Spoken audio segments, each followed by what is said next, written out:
हमारे YouTube channel tour with knowledge में आपका स्वागत है।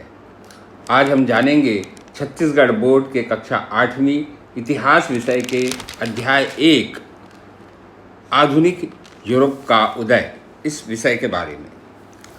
15वीं शताब्दी के बाद यूरोप में पुनर्जागरण का युग प्रारंभ हुआ और वैचारिक क्रांति के में विभिन्न भाषाओं के प्राचीन ज्ञान को अनेक भाषाओं में अनुवाद कर प्रचलित किया जाने लगा। खगोलीय ज्ञान, कला, संस्कृति का विकास हुआ। धार्मिक सिद्धांतों, परंपराओं को केवल धर्मगुरु के आदेश पर मानने के स्थान पर उस पर तर्कों के आधार पर विचार किया जाने लगा।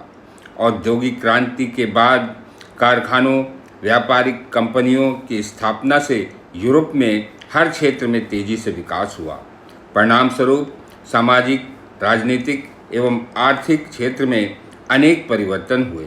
एक तरफ व्यापार के लिए पूंजी लगाने वालों का वर्ग का उदय हुआ, तो दूसरी ओर उस पूंजी को नए नए उद्योग, कारखाने एवं को स्थापित किए जाने के लिए व्यापारी सामने आने लगे। लोगों का आर्थिक आधार पर समाज में वर्ग बनने लगा, जिसमें पूंजीपति वर्ग, मध्यम वर्ग, श्रमिक वर्ग प्रमुख हैं। कारखानों में उत्पन्न माल को बेचने एवं सामान बनाने के लिए कच्चे माल की आवश्यकता पड़ने लगी, जिसके लिए उपनिवेश बनाए जाने लगे। माल बाजारों तक पहुंचाने के लिए समुद्री मार्गों की खोज की जाने लगी।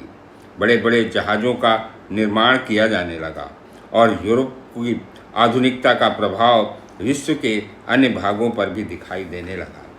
आइए अब आपके अभ्यास प्रश्नों को भी हल कर लेते हैं।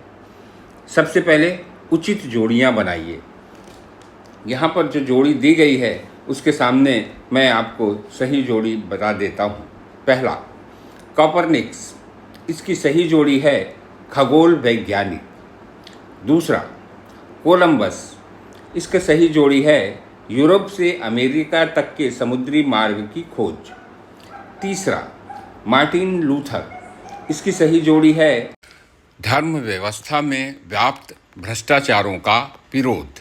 चौथा, हेनरी अष्टम, इसकी सही जोड़ी है पोप के वर्चस्व को मानने से इनकार। प्रश्न 2, उत्तर दीजिए। प्रश्न 1, छपाई कला के आविष्कार से क्या क्या लाभ हुए? उत्तर, छपाई की मशीन के आविष्कार से आसानी से अधिक संख्या में कम कीमत पर पुस्तकें उपलब्ध होने लगी। इससे ज्ञान का प्रसार तेजी से हुआ। प्राचीन ज्ञान एवं नवीन विचारों के अध्ययन से वैचारिक क्रांति की प्रेरणा मिली। प्राचीन ग्रंथों में निहित बुद्धि, निष्ठा, भौतिक जीवन के महत्व का बोध आदि बातें यूरोप में पुनः जड़ें पकड़ने लगी।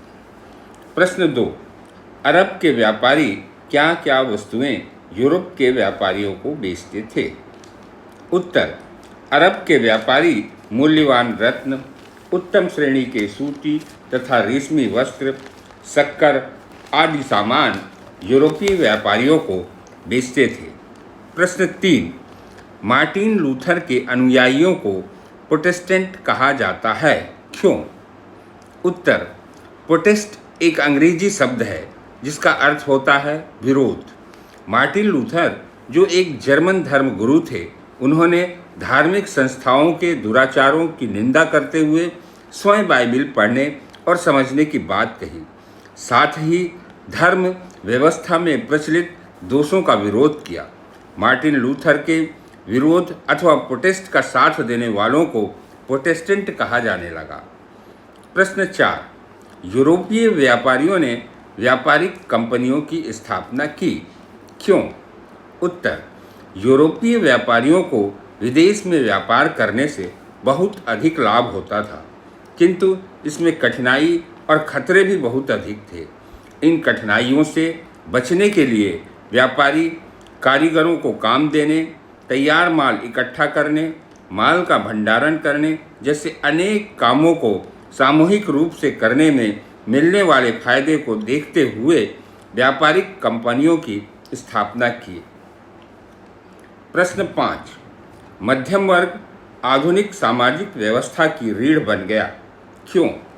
उत्तर, समाज में बैंकर, दलाल, लिपिक, हिसाब लिखने वाले जैसे लोगों का एक बड़ा वर्ग अस्तित्व में आया, जिसे मध्यम वर्ग कहा जाता है।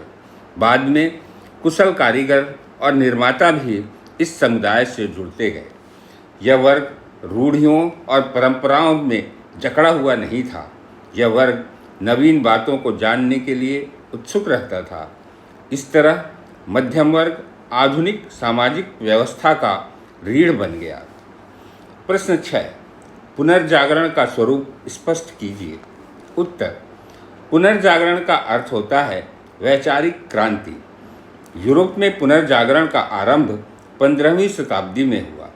इस समय ग्रीक, लैटिन आदि भाषाओं के प्राचीन ग्रंथों का अनुवाद स्थानीय भाषाओं में किया गया। छपाई मशीन के आविष्कार होने से पुस्तक अधिक संख्या में और कम कीमत में उपलब्ध होने लगी, जिससे प्राचीन ज्ञान और नवीन विचारों से वैचारिक क्रांति की प्रेरणा मिली।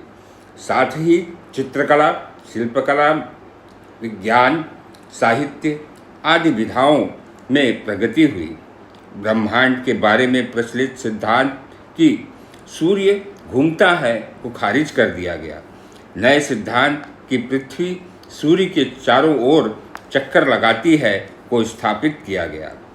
प्रश्न 7, औद्योगिक क्रांति के फलस्वरूप कौन कौन से 3 वर्ग प्रमुखता से अस्तित्व में आए, इनकी स्थिति पर संक्षिप्त में प्रकाश डालिए। उत्तर, औद्योगिक क्रांति के फलस्वरूप समाज में निम्न प्रमुख 3 वर्ग अस्तित्व में आए। पहला, पूंजीपति वर्ग। औद्योगिक क्रांति के पश्चात बड़े कारखाने एवं उद्योग धंधों का विकास तेजी से होने लगा, जिसमें बहुत अधिक पूंजी की आवश्यकता पड़ती थी। व्यापार उद्योग में पूंजी लगाने का कार्य इसी वर्ग ने किया। इनका उद्देश्य वस्तुओं की बिक्री पर नियंत्रण रखकर अधिकतम लाभ कमाना था। दूसरा, मध्यम वर्ग। उद्योग एवं व्यापार के तेजी से विकास के कारण समाज में बैंकर, दलाल, लिपिक, हिसाब लिखने वाले जैसे पढ़े लिखे और शिक्षित वर्ग का अस्तित्व आया। इस वर्ग में कारीगर एवं निर्माता भी आते थे। तीसरा, श्रमिक वर्ग। यह वर्ग कठोर परिश्रम करता था और अपना श्रम बेचकर अपनी जीविका चलाता था। समाज में इस वर्ग की स्थिति दयनीय थी। इस वर्ग में कारखानों में काम करने वाले श्रमिक, खेतिहर मजदूर एवं दैनिक मजदूर आते थे। प्रश्न 8, सामंतवाद का पतन किस तरह हुआ?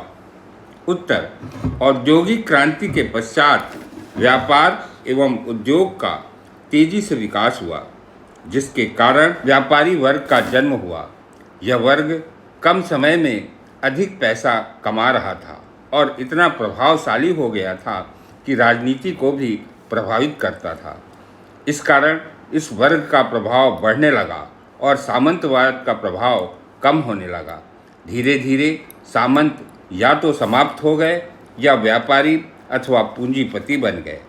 प्रश्न 9, व्यापार में वृद्धि का यूरोप पर क्या प्रभाव पड़ा? उत्तर, व्यापार वृद्धि का यूरोप के आर्थिक, सामाजिक और राजनीतिक क्षेत्र में अनेक प्रभाव पड़े। आर्थिक क्षेत्र में सोने चांदी के सिक्कों का प्रचलन बढ़ गया।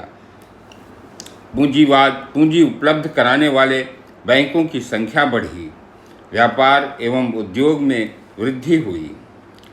सामाजिक क्षेत्र में समाज मुख्य रूप से 3 वर्गों में विभाजित हो गया: पूंजीपति वर्ग, मध्यम वर्ग और श्रमिक वर्ग। राजनीतिक क्षेत्र में राजनीति एवं शासन को प्रभावित करने वाले सामंतों का पतन आरंभ हो गया एवं इनका स्थान बड़े पूंजीपति एवं व्यापारियों ने ले लिया। धार्मिक क्षेत्र में धर्म प्रमुखों का महत्व कम होने लगा। लोग धार्मिक परंपरा एवं सिद्धांतों को बुद्धि एवं तर्क के आधार पर परखने लगे और उसके अनुसार निर्णय करने लगे। प्रश्न 10, इस पाठ के उस बात का उल्लेख कीजिए जिसने आपको सबसे ज़्यादा प्रभावित किया है। कोई भी चीज़ सभी व्यक्ति को समान रूप से प्रभावित नहीं करती और न ही कर सकती है। इसलिए बेहतर होगा कि इस प्रश्न का उत्तर आप स्वयं दें, क्योंकि इस पाठ की कौन सी बात आपको अधिक प्रभावित की है इसको आप ही अच्छे से बता सकते हैं। अगला प्रश्न है, विश्व के मानचित्र में एशिया और अफ्रीका के 5 अंग्रेजी उपनिवेशों को दर्शाइए। मैंने नक्शे पर 5 अंग्रेजी उपनिवेश जो कि एशिया और अफ्रीका के हैं वो आपको बता दिया है। आप ध्यान से इस नक्शे को अपने दिमाग में बिठा लीजिए ताकि ये आपको याद हो जाए और परीक्षा के समय आप इसको लिख सकें। दोस्तों, मैंने प्रयास किया कि कम से कम समय में आपको अध्याय से संबंधित अधिकतम उपयोगी जानकारी दे सकूं और आपका ज्ञान वर्धन कर सकूं। उम्मीद है यह वीडियो आपको पसंद आया होगा। यदि आपको वीडियो अच्छा लगा, आपके ज्ञान में वृद्धि हुई, तो आप इसे लाइक करते हुए शेयर अवश्य करिए और साथ में कमेंट करना मत भूलिएगा। धन्यवाद।